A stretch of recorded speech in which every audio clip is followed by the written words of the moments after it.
I'm excited today because for many years I've been going to meetings that talks about women, girl, child empowerment, which is good, and we appreciate that because of the historical injustices that has gone through pressing down and also victimizing the girl child. But today I'm so happy because this was for why boy. The world has changed. Is when I grew up is different from now and from the current environment. And I think that bringing the boys closer and understanding their issues will help a lot.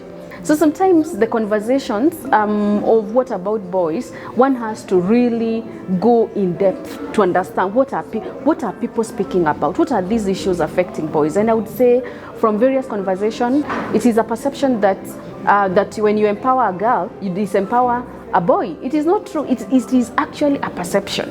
I believe that through this conversation, we are going to be able to build a movement, and we are going to explore more and find out how we can be able to make sure that we address the gaps that exist in our quest for gender equality, and we will be able to work together as men, women, boys and girls to be able to move together and attain the elusive gender equality. And I want to appreciate the gender in education movement because of one including intersex sex marker in their form. I was so proud of that, and the fact that they have continued to mention intersex into today's forum, I'm really appreciating that. Concerning today, it was a great insight for me. I've learned so many when we talk about the mental health of boys who are growing to be men. My key highlight is on the thoughts and the sharing from the intersex person, and just bringing to the reality the difficulties that these people feel, and especially as regards to the education space, with many times being limited to female and the male genders.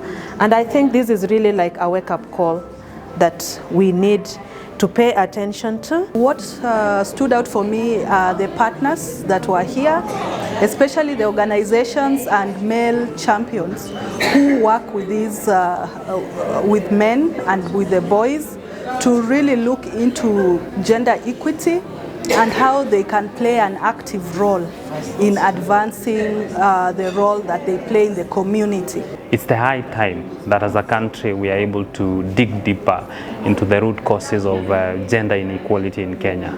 And this conversation literally has been able to open the conversation. So as we move forward, I think that I am encouraged with the conversation, and I hope going forward we shall make a change. One of the most important things is for us to think about coordination and collaboration and working together. If something must come out of this conversation, is that we are going to put our resources in one basket and we are going to commission a national study on what about boys. Let us tell the story without any interference, without any favor, and we give the authentic data and authentic status. I think we owe this to this country.